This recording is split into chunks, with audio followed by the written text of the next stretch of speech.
Señoras y señores, muchísimas gracias por estar allí en las redes sociales desde el Centro de Comunicaciones del Partido de Evolución. Seguimos conversando con líderes, con dirigentes del Movimiento 5 Reformista en América Latina, que estamos rumbo al sexto foro liberal clásico latinoamericano que está organizando el Partido de Evolución desde Lima y que va a ser transmitido de manera virtual por todas nuestras redes en todo el continente.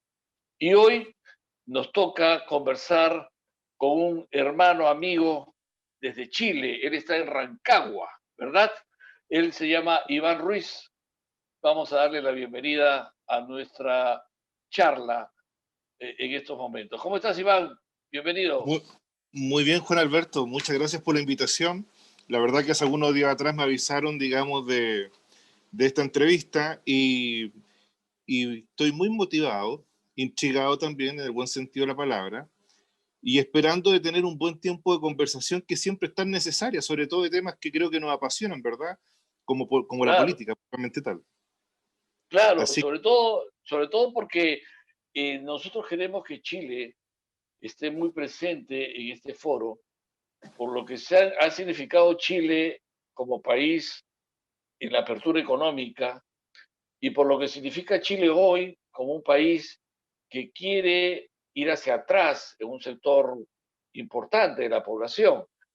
Y entonces nos da una preocupación enorme saber qué cosa ha pasado con Chile. mira, hay una película que se llama La tormenta perfecta.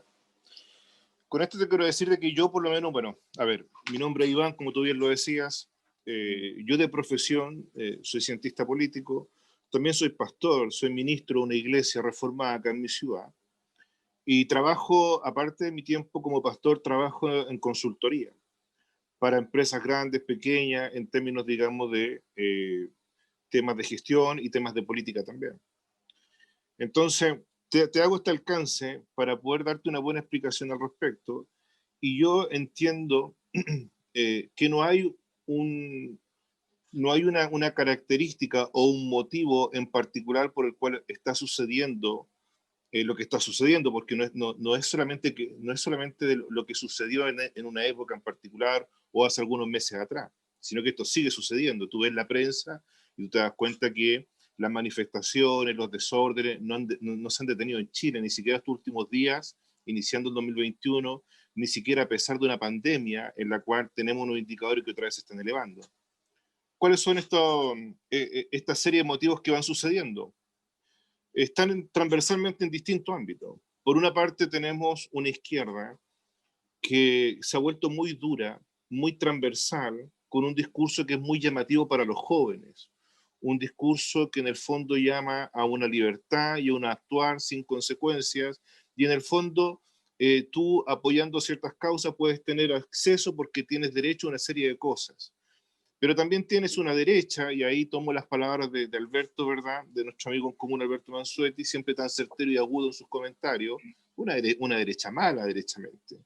Una derecha mala que no ha sido capaz de romper con un pasado que hasta el día de hoy en Chile la izquierda saca partido de aquello, como fueron todos lo que se llama los atropellos a los derechos humanos. Y luego tienes un empresariado que no es lo mejor del capitalismo, ¿verdad? Sino que son mercantilistas, que en el fondo siempre tratan de sacar ventaja de una serie de cosas. Y tenemos la iglesia, porque mayoritariamente en la iglesia en nuestro país, del ala protestante, es pentecostal. Y la línea pentecostal, la línea más carismática, tiene una cualidad, entre cosas muy lindas que pueden llevar a cabo, tiene una cualidad muy, muy compleja, que es que son absolutamente, o se dicen ser apolíticos, no se meten en política, y en el fondo hay una sección no importante que sataniza la política.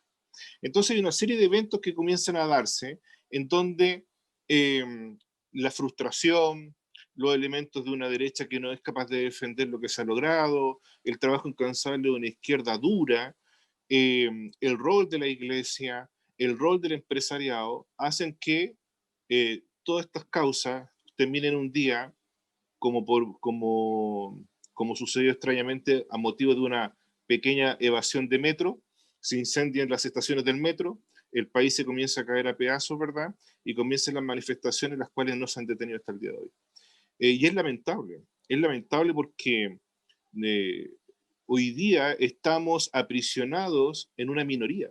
O sea, nosotros hoy día, una de las cosas que tú vas a escuchar permanentemente es que hay una mayoría que está siendo duramente gobernada por una minoría. La minoría que hoy día, o sea, los que hoy día están gobernando no es la mayoría, transversalmente, digamos, en todo orden de cosas. Hoy día, y hoy día las cosas que se están liderando, que se están llevando a cabo, que se están discutiendo en términos políticos, no tienen que ver con las cosas que a la mayoría le preocupan. O sea, para nosotros es un tema hoy día, el tema del aborto, el tema de la educación sexual de los niños, esos son temas y se discuten y se discuten y se discuten. Mientras tanto, tiene situaciones muy complejas que no hemos logrado resolver.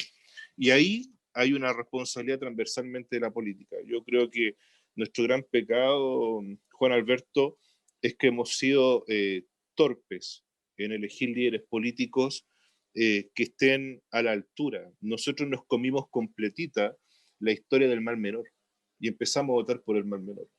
Hace un mes atrás creo que en el foro un día estábamos estudiando justamente lo nefasto que es elegir el mal menor, que finalmente ese mal menor se termina convirtiendo en el mal mayor o en el peor de los males, digamos. Bueno, toda esa situación hoy día, nuestro país está, nuestro país está en esta situación, alejándonos del crecimiento económico, alejándonos de las libertades, alejándonos de todo lo bueno que se desarrolló en estos últimos 20 años, y hoy día en ascuas en el desarrollo de una nueva constitución, una constitución que evidentemente a la población se le mintió en cómo se va a construir, las grandes propagandas, y nosotros nos burlamos entre nosotros mismos porque se decía que esta constitución era una oportunidad en donde un simple poblador, como por ejemplo una tal señora Juanita, iba a ser parte del diseño y del desarrollo de la constitución.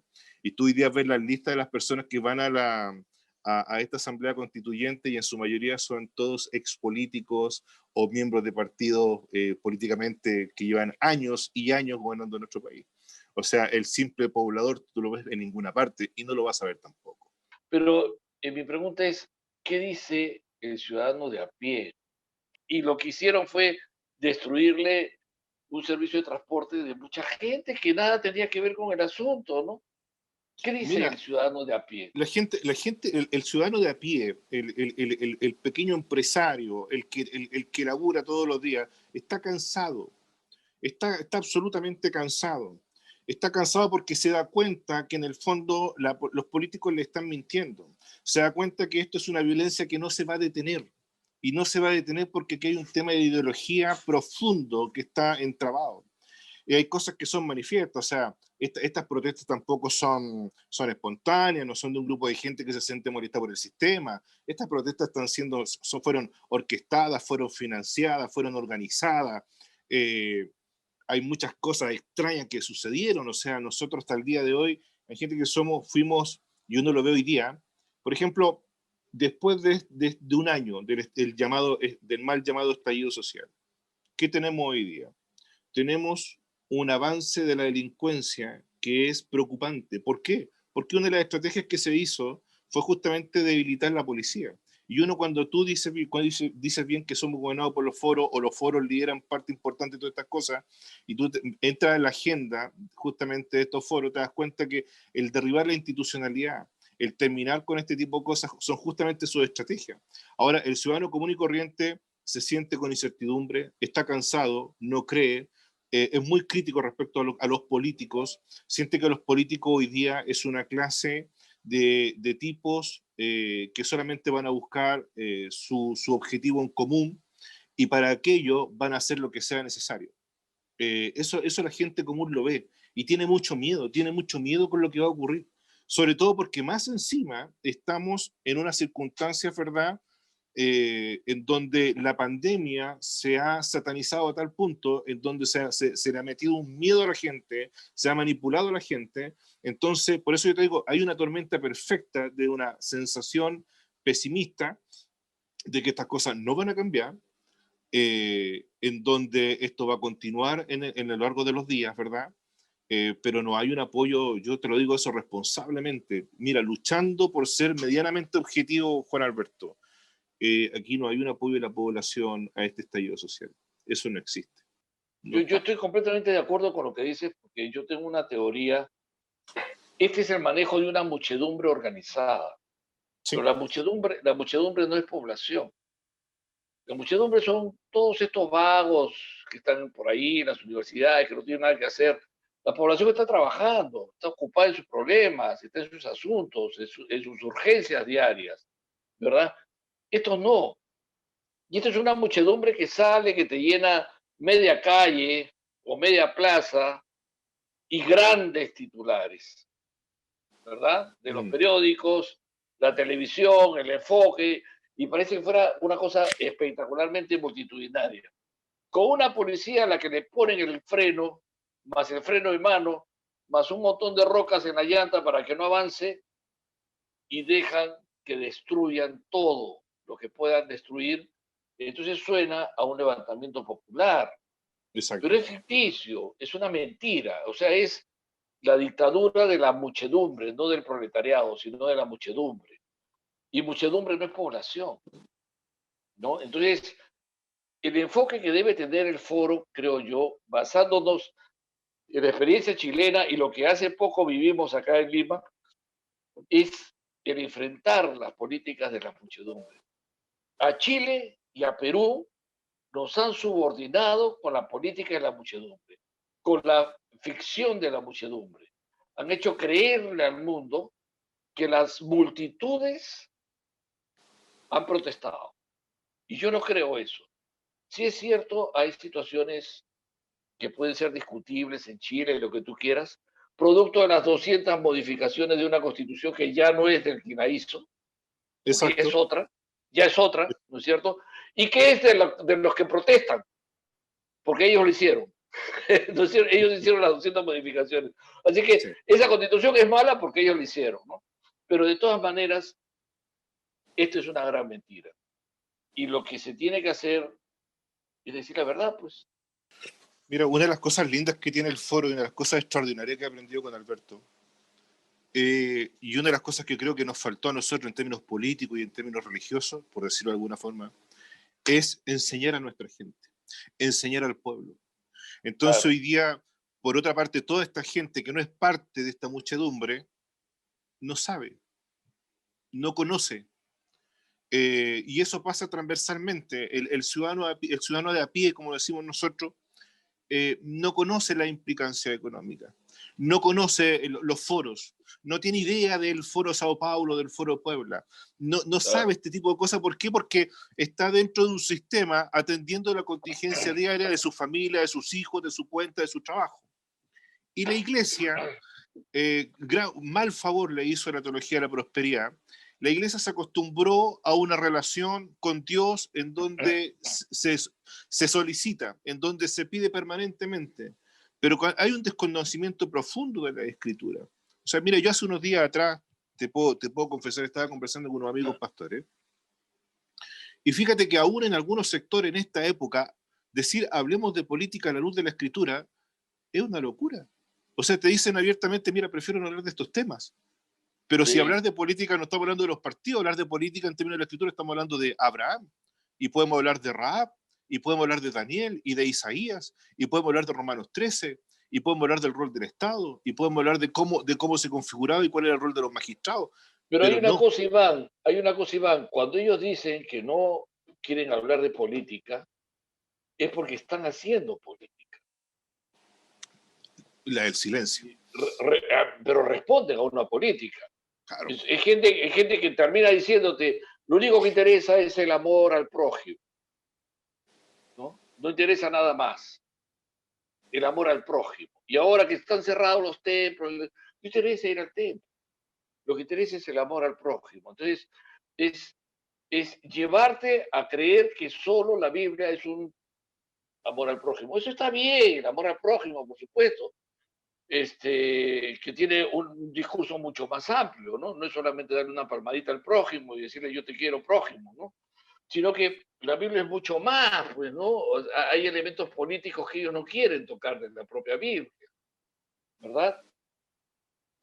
absolutamente. O sea, mira, Desgraciadamente, mira, yo aquí tengo un hecho, una de las cosas que me apasiona mucho la política, sobre todo en estos últimos 5 años, es porque me tocó ver, me tocó ser espectador de cosas que a lo mejor yo digo, llegué tarde nomás, o llegamos tarde, porque no soy el único que piensa de esta manera. Vemos muchos en Chile que pensamos como pienso yo, o con las cosas que se aprenden del foro.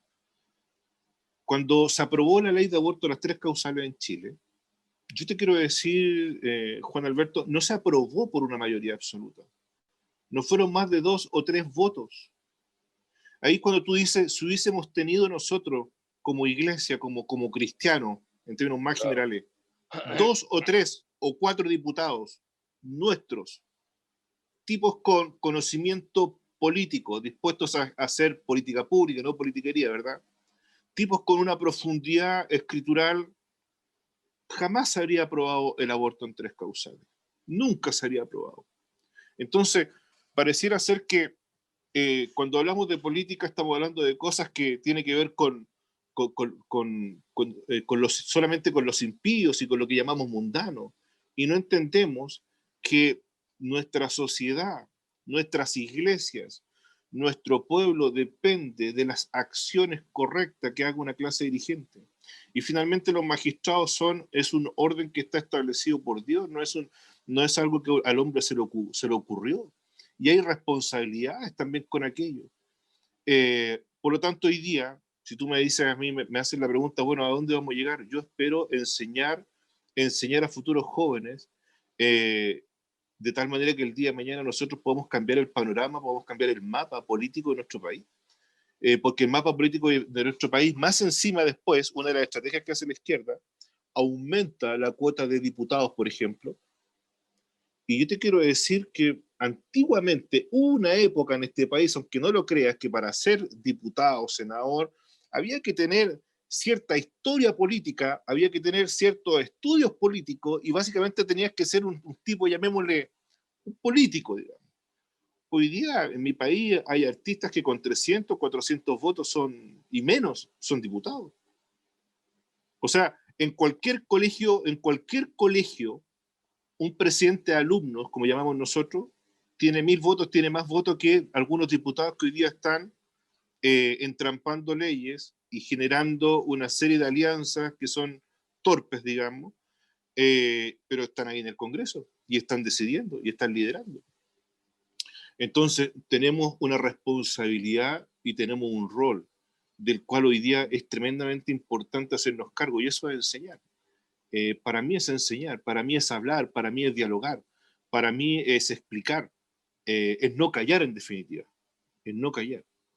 Eh, Vemos nosotros, Abraham desconoció la autoridad de los reyes que secuestraron a Lot. Vemos cómo Jacob desconoció la autoridad patriarcal de su suegro Labán. Vemos cómo las parteras desconocieron la autoridad de Faraón. Y vemos política en toda la escritura. Y son decisiones que marcaron época y que generaron futuro.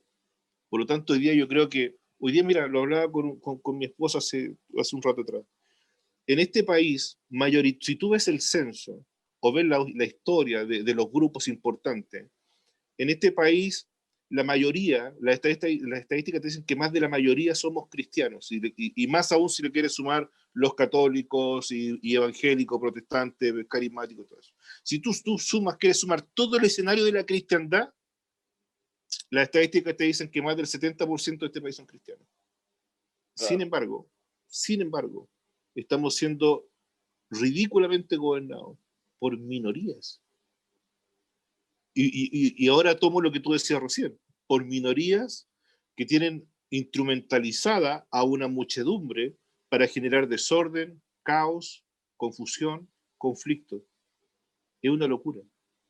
Claro, y la muchedumbre es una portátil que la mueven para aquí, la mueven para acá y va, ¿no es Son cierto? Y instrumentos. fanatizadamente va, frenan a la policía para que la muchedumbre crea destrucción que la policía podría evitarla. Pero hay otra cosa que te quería preguntar entre lo que has estado comentando, se me vino esa idea, y es que hay otra destrucción además de las ciudades, que es una destrucción a la que se apunta, que ya en Argentina ya lo están diciendo de manera directa, la familia, ¿verdad? A la familia se la apunta descaradamente, todavía sutilmente, quizás en países como el mío, no sé cómo va con el tuyo, pero todavía sutilmente en el camino del matrimonio homosexual, en el camino del aborto, en el camino de la eutanasia, el camino de ideología de género, que es que los niños dejen de ser de sus padres para que pasen a ser hijos del Estado, o sea, cómo romper la familia. Y eso viene desde el manifiesto comunista. El manifiesto comunista hablaba de destruir la familia. Engels lo dice en su libro, El origen de la familia, la propiedad privada y el Estado. Y le declaran la guerra a la familia. Y ellos se dieron cuenta, a nivel foros, que la caída del muro de Berlín fue producto de ese gran error, no haber destruido la familia. Y entonces hoy está tratando de retomar ese poder. Bueno, sin lugar a duda lo veo como algo peligroso y relevante, ¿verdad? Peligroso porque nosotros sabemos a la luz de la Escritura que la familia es fundamental para cualquier sociedad. O sea, yo soy de la posición que no me imagino una sociedad sin familia. A la luz de la Escritura estamos hablando, claro, ahí es cuando se nos hace claro, ¿verdad? El panorama satánico que hay detrás de esto, o la influencia satánica que hay detrás de esto, porque la familia sabemos que es el modelo establecido, diseñado por Dios. Por lo tanto, Claro, es un concepto cultural de la cristiandad, por eh, supuesto. El modelo y es la familia José, María y el niño, ¿no es cierto? exacto. Y Claro. en los sectores culturales nuestros, los más conservadores, la familia es importante. En los sectores modestos también es importante. La historia de mi país es una historia no es una historia que se desarrolla en virtud de guerras o de grandes revoluciones. La historia nuestra es una historia que se desarrolla en función de la familia, de épocas, de hombres trabajando, saliendo adelante, perseverando, en función de su familia, de sus hijos. Así es la historia de mis abuelos y de los abuelos de mis abuelos, y en general así es. Por lo tanto, hoy día veo que Argentina está un poquito más adelantado de nosotros, lo cual no quiere decir que nosotros estemos mejor que ellos. ¿Por qué? Porque nosotros, por ejemplo, ya sabemos que una punta de flecha era este aborto en 3 causales, pero también sabemos que ahora van por el aborto a todo evento. Sabíamos que un poco era reconocer la unión civil, que eso es lo que tenemos hoy día, la unión civil entre personas del mismo sexo, pero también sabemos que ahora la estrategia es ir por un matrimonio igualitario. Y así, todo apuntando Claro. a la familia. ¿Qué nos queda? ¿Qué nos queda a nosotros? Mira qué loco. Fíjate que estamos a punto de llegar a una época tan curiosa que en donde hablar de esposo y de esposa y de hijo sea culturalmente algo retrógrado, algo fuera de lugar. Es una- somos herejes de la nueva religión. La nueva religión consiste en destruir, ¿no? Y tú eres el malo si estás en contra. Fíjate, acá en Perú hubo una feria internacional del libro y un señor, un ensayista, trajo un libro sobre el análisis de la ideología de género. Salió toda la caviarada a enfrentarlo, a exigir que no se venda ese libro. Y pidieron la venta y dieron como razón que ese libro generaba el odio. ¿Puedes creerlo? Mira, es exactamente, por eso te digo yo que es tan interesante lo que está pasando, porque es exactamente, pero calcado, Juan Alberto, lo que sucede en nuestro país. Y debe ser exactamente lo mismo que sucede en el resto de los países de Latinoamérica. Ahora, ¿cuál es la oportunidad que nos queda a nosotros, los cristianos, padres, en general, aquellos que están tomando un liderazgo interesante? Es porque nos damos cuenta. Yo soy padre de 5 hijos. Y la educación, la destrucción principal de la familia va por la educación. Hoy día nuestros modelos educativos, por ejemplo, hace 10 años atrás, 15 años atrás, eran abiertamente, se decían que eran laicos. Y en el laicismo había clases de religión o no clases de religión, tú podías tomarlas o no tomarlas, había educación confesional, había educación estatal, en fin. Hoy día, en este posmodernismo que se está desarrollando con esta religión, ¿verdad?, posmoderna, todo lo que es cristiano fue arrancado de los colegios, absolutamente arrancados, pero todo. Hoy día los colegios nuestros no tienen clase de religión. ¿Y por qué? Porque todo esto, y ese mismo discurso que decías tú recién, evoca el odio, evoca la intolerancia, en el fondo no acepta al otro como un yo válido. Por lo tanto, hoy día todo lo que huela a cristianismo, todo lo que huela a moral, todo lo que huela a ética, a lo que huela a principio, fue totalmente desarraigado. Entonces ahí tú te das cuenta que aquí hay una estrategia potente, una estrategia obviamente nefasta, satánica, que tiene que ver con tomar el control de la educación de los niños. Y ahí es como se termina destruyendo la familia. ¿Por qué? Porque se da un fenómeno y nosotros los pastores también lo entendemos.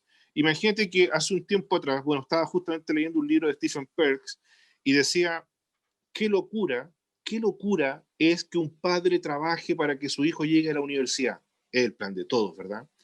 Qué locura es que ese padre gaste miles y miles de dólares para que su hijo termine una educación universitaria y pueda obviamente ser una generación mejor que la de su padre. Perfecto. Y qué locura es invertir tanto dinero para que tu hijo se vaya al infierno. ¿Por qué? Porque si hemos tenido hijos, niños, educándolos media hora, 40 minutos en las escuelas dominicales, y hemos sacado todo lo que es cristiano del modelo escolar. Tenemos en nuestro país 8 años de educación básica, 4 años de educación media, y después las carreras profesionales que van de 5 años en adelante. ¿Sabes lo que provoca eso? Que el porcentaje de jóvenes que se van a la universidad o a los institutos que son parte de la iglesia, el 0,1, el 0,2 vuelve a su iglesia. El resto todo se pierde, absolutamente todo. Y hoy día, justamente en este plan de destruir la familia, hoy día a nosotros, los padres, tenemos que hacer algo con la educación de nuestros hijos, o si no, literalmente los vamos a perder. Tú me preguntas a mí qué he hecho yo. Yo a mis hijos los saqué a todos del sistema escolar. Los tuve que sacar a todos. Todos mis hijos rinden exámenes libres hoy día, todos son homeschool. Imagínate la locura que es tener acá muchachos de distinta edad enseñándole, pero la única forma que tengo para poder enseñarle temas que yo considero relevantes, bueno, partiendo por Biblia, partiendo por nuestra fe, partiendo por política y una serie de temas más que son interesantes, ¿verdad? Y que enriquecen su currículum, y obviamente después todos los currículos necesarios para que ellos puedan cumplir de la mejor forma posible todo su devenir espiritual y material, matemática, ciencia, lenguaje y todo lo que nosotros conocemos. Pero esto que estoy haciendo yo hace 20 años no era necesario. Yo pescaba a mis hijos, lo colocaba en un colegio cristiano y se acababa. Hoy día eso no existe. No es solamente un eslogan, no es solamente un titular de diario, destruir la familia. No, aquí hay estrategias, hay objetivos, hay acciones que están determinando aquello. Y muchas familias, muchos padres nos están dando cuenta de aquello. ¿Y sabes cuándo se dan cuenta? Cuando yo tengo amigos que, ponte tú, me dice, mi hija cumplió 14 años, cumplió 15 años, y tengo que entender que ella está creciendo y la llevé al médico. Yo tengo 2 hijas, y yo pregunto, ¿y a qué la llevaste al médico? ¿Es que estará enferma? ¿Es que estará resfriada? No, porque lo que pasa es que en las clases de educación sexual nos aconsejaron que ella tenía que ir al médico para empezar con píldoras anticonceptivas. Porque hoy día en nuestro modelo de educación lo más importante, aunque te parezca nefasto, Juan Alberto, y a lo mejor te estoy dando una fomea terrible, pero fíjate que la principal discusión en nuestro sistema escolar hoy día es la educación sexual. Como si el hombre, estos 2000 años o más, o toda esta cantidad de tiempo que llevamos en la No, Tierra, no, no nos hubiéramos reproducido sin clases sexuales, claro, ¿no? no fuera Sí, inherente a la especie humana, ¿verdad? sí, sí. Sin Oye, duda. Iván, qué interesante la charla. Yo siento muy agradecido porque has dado buenas explicaciones. Sobre todo este tema de la familia es muy importante, es para hablarlo más, Sin es duda. para hablarlo más. Tiene muchas aristas. Eh, Voy a darte un minutito más, si me permiten, en producción, porque nos hemos ido de largo contigo. Ha estado interesante la charla. Y es que queremos saber quién es Iván Ruiz, un poquito más de ti. Mira, Sabemos, ya dijiste 5 hijos, que eres pastor, sí. que eres asesor, pero un poquito más. ¿Por qué estás aquí? Estoy aquí porque en la providencia de Dios, a partir de todas las cosas que estaban ocurriendo en mi país, me di cuenta de que muchas de las personas las cuales estaban congregándose en la iglesia estaban en un discurso que era completamente diferente a lo que yo estaba predicando el día domingo. Me di cuenta que algo estaba pasando, me di cuenta que algo estaba ocurriendo y que no podía restarme. Yo siempre he sabido que los grandes cambios, o por lo menos así lo entendí hace 20 años atrás, venían a partir de la iglesia. Porque obviamente si nosotros, Juan Alberto, hubiéramos conversado que íbamos a estar en el 2020-2021 con estallidos sociales, con pandemia, con una izquierda exacerbada en virtud de todos los avances económicos que teníamos y de la estabilidad social, tú me habrías dicho, estás loco. Y nos damos cuenta que a pesar de todo eso, hoy día es así. Estoy aquí porque tengo interés en la política. Estoy aquí porque tengo interés en enseñar, porque tengo interés en ser parte, no quiero estar sentado en una butaca en el teatro de la vida a ver cómo las cosas ocurren y cómo los países se hunden, porque tengo la convicción en mi corazón que tenemos un evangelio que es la verdad y que hemos sido llamados a actuar, a hablar, a enseñar, a escribir, a entrevistarnos. Y tengo esa convicción profunda y creo que no tengo duda alguna que en algún punto en particular va a haber un quiebre tan profundo que vamos a tener una victoria de parte de nuestro Dios, por la defensa de la familia, por la defensa de los no nacidos, por el establecimiento y por el rol de nuestra familia, y también por la, como tú dices, la verdad, por la verdad que significa una economía sana y equipos o líderes políticos que trabajen en virtud de políticas públicas. Creo en eso. Por lo tanto, no tengo nada más que seguir estudiando, seguir enseñando, seguir actuando y obviamente relacionándome con pares. Y en esos pares apareció el foro, apareció Alberto y muchas buenas personas, buenos amigos que he conocido en este año más o menos que yo participando en esto. Y feliz de aquello, por supuesto. Porque fíjate que hasta que eso ocurre, uno se siente muy solo. Pero ya cuando tú empiezas a trabajar en el foro y empiezas a meterte en la reunión y te das cuenta que hay 60, 50, 100, 150 locos como tú.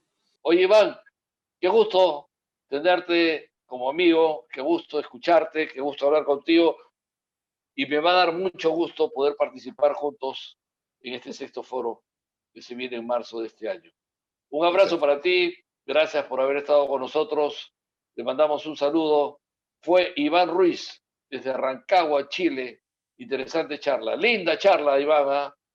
Y con ustedes, amigos, en cualquier momento, otra entrevista con otro dirigente o líder del Movimiento 5 Reformista, rumbo al sexto foro liberal clásico latinoamericano. Permiso.